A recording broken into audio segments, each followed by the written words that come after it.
Assalamualaikum warahmatullahi wabarakatuh. Anak-anakku semua, generasi penerus bangsa dimanapun kalian berada. Alhamdulillah bisa bertemu lagi dengan Bu Vita di Biology Class.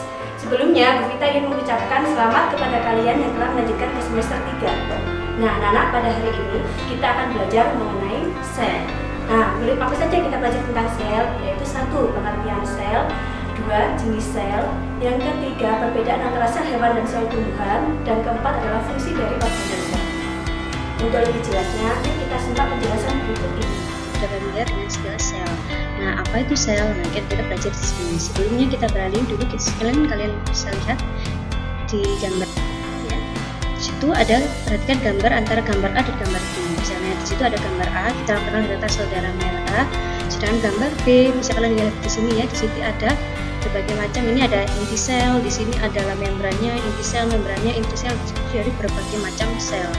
Pasti pernah dengar ya, kumpulan dari sel itu dinamakan apa, sudah pasti tahu. Sedangkan ini cuma terdiri dari satu sel, ini satu sel. Nah, perbedaan dari kedua gambar tersebut apa? Bisa kalian amati di situ. Di sini terdiri ya dari satu sel, sedangkan ini terdiri dari berbagai macam sel. Kita beralih ke materi selanjutnya, yaitu tentang apa? Kita kalau membahas tentang pengertian sel, kita telah dulu di teori dari penemu sel. Di sini ada berbagai macam para penemu atau ilmuwan penemu teori sel ya. Yang pertama adalah Robert Koch. Robert Koch ini adalah penemu sel pertama kali yang dia dilihat dari sel gabus. Dia amati dari sel gabus di mikroskop. Dia mengatakan bahwa sel itu berasal dari kata-kata bahasa Latin cellulae, artinya adalah rongga atau ruangan. Berikutnya adalah teori dari Max Wells menyebutkan bahwa sel itu merupakan satuan fungsional dari suatu makhluk hidup. Selanjutnya ditemukan lagi dengan namanya adalah Scleiden dan Swans menyebutkan bahwa sel itu merupakan kesatuan struktural. Sedangkan untuk yang terakhir adalah penanya dari Watson and Crick, bahwa sel merupakan satuan hereditas. Satuan hereditas itu berarti sel merupakan satuan dari apa? Keturunan ya, dari ibu kepada anaknya atau orang tua kepada anaknya. Nah, sel itu berarti apa itu sel? Sel itu adalah, nah dari keempat tadi teori kita jadikan satu. Sel itu adalah unit struktural dari fungsional dan yang paling kecil dari tubuh hidup. Tapi di tengah perkembangan zaman itu ada yang kita katakan molekul. Nah, molekul itu yang paling kecil di antara struktur penyusun makhluk hidup ya. Itu adalah pengertian dari sel. Nah, berikutnya karena kita sudah mempelajari tentang pengertian sel, kita kembali ke jenis sel. Nah, jenis sel itu apa saja? Yang pertama adalah membran inti, yang kedua adalah organel atau bagian sel itu. Jenis sel dibedakan berdasarkan satu, ada tidaknya membran inti, yang kedua karena adanya organel atau bagian sel itu tersebut. Nah, apa itu membran inti? Nah, suatu membran ganda fosfolipid. Nah, fosfolipid ini ada kata-kata fosfo itu adalah lemak, lipid itu adalah lemak, fosfo itu adalah gula. Yang membungkus keseluruhan organel dan memisahkan bagian inti dengan sitoplasma. Jadi cairan pengisah kata sitoplasma dia dibatasi dengan inti. Nah, itu dibatasi apa? Nah, inti yang membatasi antara sitoplasma dengan inti kita mengatakan membran inti. Sel itu tadi dibedakan karena adanya ada dan tidaknya membran inti. Ada dua, ada prokaryotik dan juga eukaryotik. Prokaryotik itu adalah yang dia tidak punya membran inti, contohnya kita lihat bakteri. Sedangkan eukaryotik itu dia sudah memiliki membran inti, jadi dia sudah lebih kompleks daripada prokaryotik. Ada berbagai macam organisme, contohnya dalam protista ada, fungi ada, tanaman dan juga hewan. Jadi sudah lebih spesifik lagi ya, ada sudah lebih kompleks lagi untuk organismenya. Kita beralih ke slide berikutnya. Karena kita sudah membahas tentang jenis sel berdasarkan membran inti, berarti yang kedua adalah jenis sel berdasarkan nih tadi prokaryotik dan eukaryotik perbedaannya. Tabel perbedaannya bisa kalian amati di situ. Contohnya adalah prokaryotik dan contohnya adalah bakteri. Bakteri ada dua ya. Kita klasifikasi ternyata di zaman SMP ya. Saya tidak pernah ingat di SMP. Kalau di SMA itu bakteri dibagi jadi dua. Ada bakteri eubacteria dan juga ada namanya archaebacteria atau bakterinya sebenarnya. Nah, kalau eukaryotik contohnya ada staf, fungi, tumbuhan masuk di situ. Sedangkan ukuran selnya bisa kalian amati di situ. Nah, prokaryotik itu dia memiliki ukuran yang lebih kecil daripada untuk yang eukaryotik. Berikutnya, tadi inti sel, dia memiliki membran inti untuk yang eukaryotik, sedangkan yang tidak memiliki namanya prokaryotik. Untuk kromosom, nah kromosom karena di prokaryotik itu sederhana sekali, dia cuma ada kromosomnya tunggal. Sedangkan eukaryotik dia sudah memiliki banyak kromosom, jadi lebih kompleks lagi susunan tubuhnya ya. Kita beralih ke mitokondria. Untuk prokaryotik tidak memiliki mitokondria, sedangkan untuk eukaryotik memiliki mitokondria, sehingga dia mengalami proses respirasi sel atau pembentukan energi digunakan untuk aktivitas sehari-harinya. Kita beralih ke berikutnya, yaitu kloroplas. Nah, kloroplas itu pada prokaryotik itu dia tidak punya ya, sedangkan pada eukaryotik dia memiliki kloroplas yang menghasilkan klorofil. Berikutnya adalah retikulum endoplasma. Nah, retikulum endoplasma itu prokaryotik itu dia tidak ada ya anak, sedangkan untuk eukaryotik dia memiliki retikulum endoplasma. Fungsinya adalah tempat menempelnya sintesis protein atau ribosom tadi yang sudah digunakan pada proses sintesis protein. Berikutnya kita beralih ke mesosom. Nah, mesosom di prokaryotik itu ada, sedangkan di eukaryotik tidak ada. Jadi mesosom itu lebih sederhana daripada lisosom. Kita beralih berikutnya, yaitu ribosom. Nah, ribosom ini 50S dan 30S itu adalah jumlahnya ya, jumlah strukturnya yang berbeda. Jadi ribosom itu memiliki 50S dan 30S, sedangkan untuk yang eukaryotik memiliki namanya 60S dan 40S. Nah, untuk flagella atau untuk yang algeraknya, untuk prokaryotik memiliki, tapi dia masih sangat sederhana. Sedangkan untuk eukaryotik sudah memiliki yang lebih kompleks tadi untuk gerak. Berikutnya pembelahan sel. Nah, prokaryotik itu rata-rata pembelahan sel secara biner, yaitu secara cepat, jadi dari satu sel menjadi 2 sel, itu pembelahan prokaryotik tanpa tahapan. Sedangkan untuk eukaryotik itu karena sudah lebih kompleks, otomatis dia mengalami pembelahan sel yang juga yang lebih kompleks.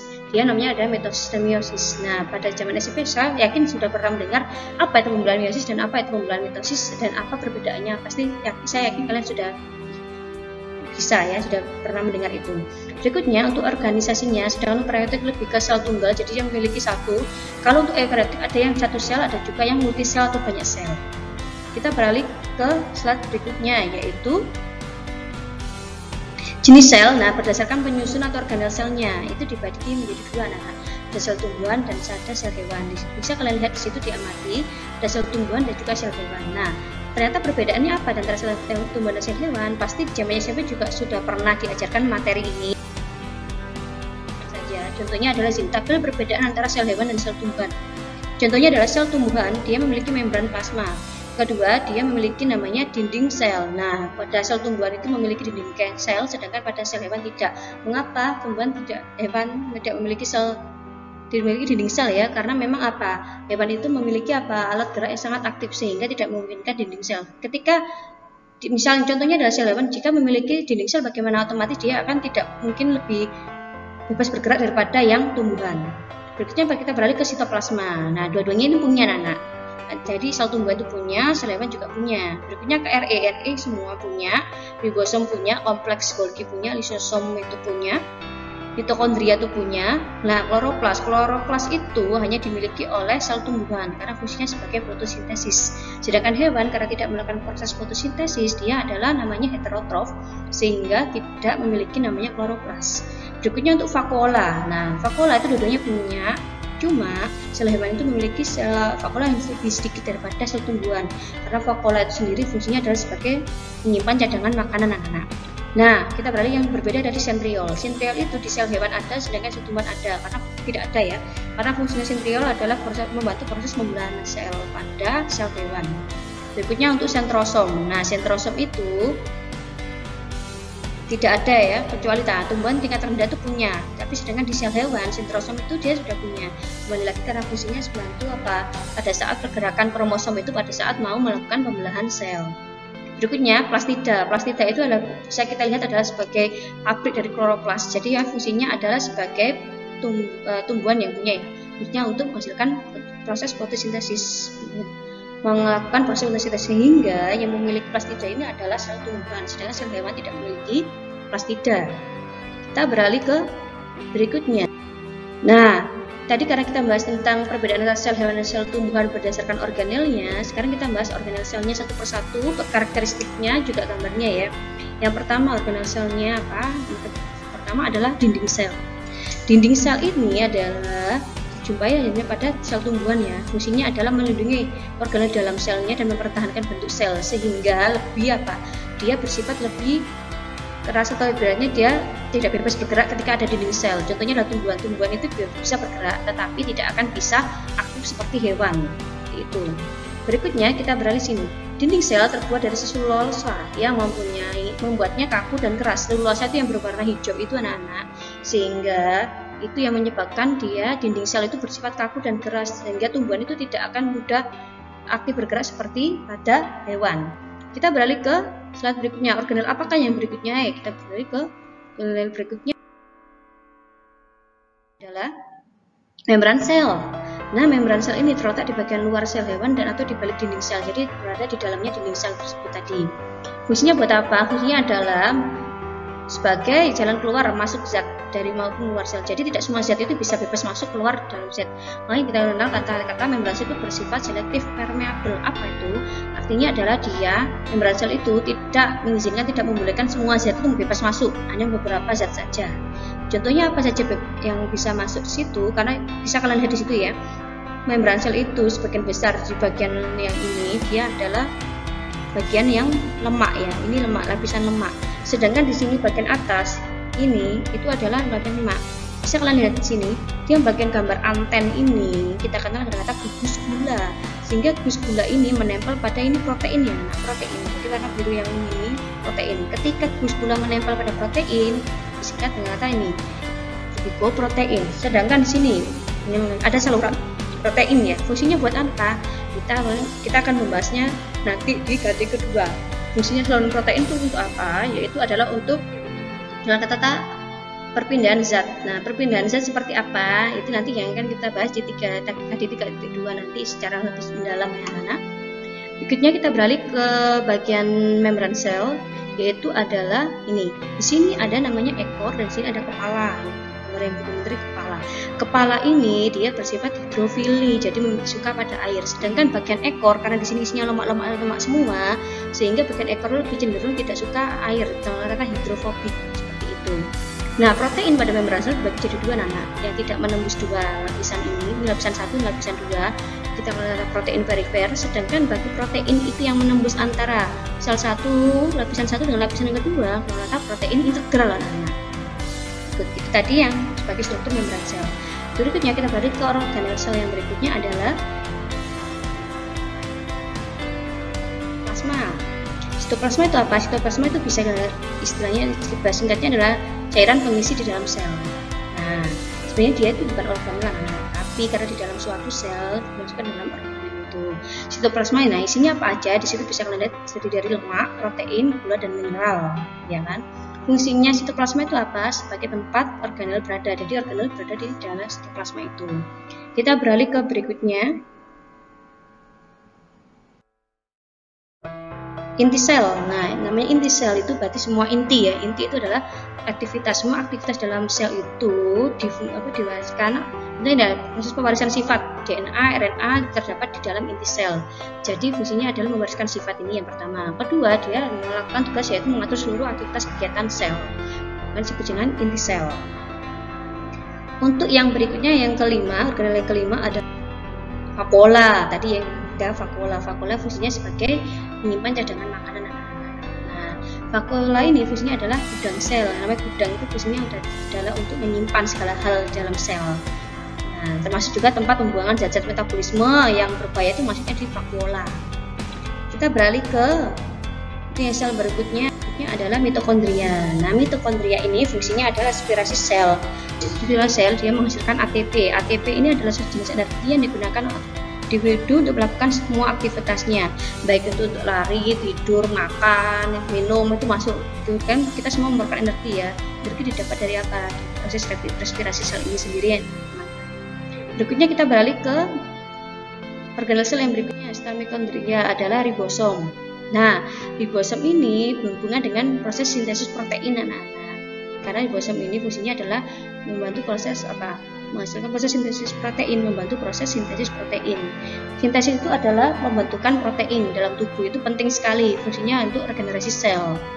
Sehingga ribosom itu pasti penting buat tubuh. Makanya ketika kita makan misalnya penting sekali untuk makan protein, karena fungsinya untuk sebagai organel sel, termasuk juga sebagai daur ulang dari sel darah merah yang sudah rusak, masuk di situ juga. Berikutnya kita beralih ke organel sel yang berikutnya, yaitu retikulum endoplasma. Dan lalu retikulum endoplasma itu dibagi jadi dua. Nah, retikulum endoplasma itu di saluran atau berkelok-kelok yang dia akan berada di dekat sekali dengan inti sel. RE dibagi dua, RE kasar sama RE halus. Kenapa kasar? Kasar itu karena dia tempatnya ribosom atau tempatnya ya ditempeli ribosom. Fungsinya untuk apa? Proses membantu proses sintesis protein, ya kan? Sedangkan untuk RE kasar misalnya di situ. RE halus itu adalah fungsinya adalah karena dia tidak ditempeli untuk ribosom. Nah, RE halus itu fungsinya apa? Untuk membentuk kalsium dan juga untuk memperkuat proses sitoskeleton atau rangka dalam sel sehingga sel itu lebih dapat bergerak karena adanya sitoskeleton tadi. Beralih ke organel berikutnya yaitu badan Golgi. Bisa kalian lihat di gambar ini mirip seperti kantong yang bertumpuk-tumpuk ya. Itu memang karakteristik atau strukturnya badan Golgi seperti ini. Juga disebut juga dengan aparatus Golgi. Fungsinya apa badan Golgi? Fungsinya adalah sebagai pusat produksi, penyortiran, pengiriman produk sel. Ada juga yang membenarkan bahwa badan Golgi membantu vesicle transfer untuk mengirim molekul protein yang dibuat RE kasar menuju luar sel. Itu fungsinya. Dan juga bilangnya adalah badan Golgi untuk sintesis lemak, boleh juga, itu sama. Berikutnya kita beralih ke organel sel yang berikutnya adalah nanti ya, plastida itu adalah pabrik dari kloroplas. Nah, ternyata plastida terdiri dari berbagai macam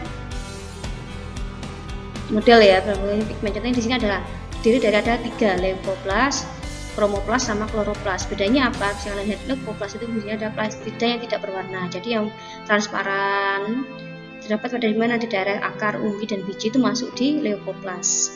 Leukoplas dibagi lagi menjadi amiloplas dan juga elaioplas dan protoplas. Amiloplas itu sebagai amilum, ya kan, pecahan dari karbohidrat itu amilum. Ada elaioplas tempat menyimpan minyak. Menyimpan minyak itu masuk di sini tadi, leukoplas, dan juga proteoplas. Proteoplas adalah tempat menyimpan protein, katakanlah protein ya, proteoplas.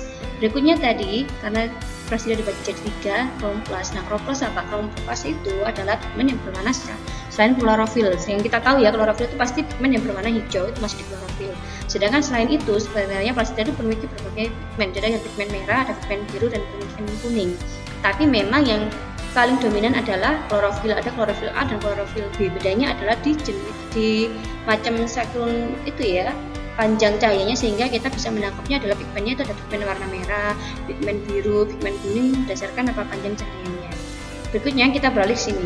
Kloroplas fungsinya adalah sebagai tempat fotosintesis ya untuk tumbuhan atau proses menghasilkan makanan bagi tumbuhan. Itu. Kita beralih ke lisosom. Nah, lisosom ini adanya cuma di sel hewan anak-anak. Karena apa? Lisosom fungsinya sebagai ini, memakan dan mendaur ulang organel yang sudah rusak. Nah, bisa juga kalau di dalam tubuh itu ada namanya sistem imun, yang kita menggunakan fagositosis. Fungsinya adalah mencerna partikel kecil yang dianggap dapat merusak tubuh. Misalnya adalah bakteri. Jadi bakteri itu kalau sudah masuk dalam tubuh itu akan dihancurkan, namanya proses fagositosis. Seperti itu. Ada bakteri, ada virus, seperti masuknya di situ. Tapi kalau bakteri itu masuk di ini dengan menggunakan tadi ya, dihancurkan fagositosis. Sedangkan untuk virus yang kita lakukan adalah dia akan apa? Yang menghancurkan adalah antibodi.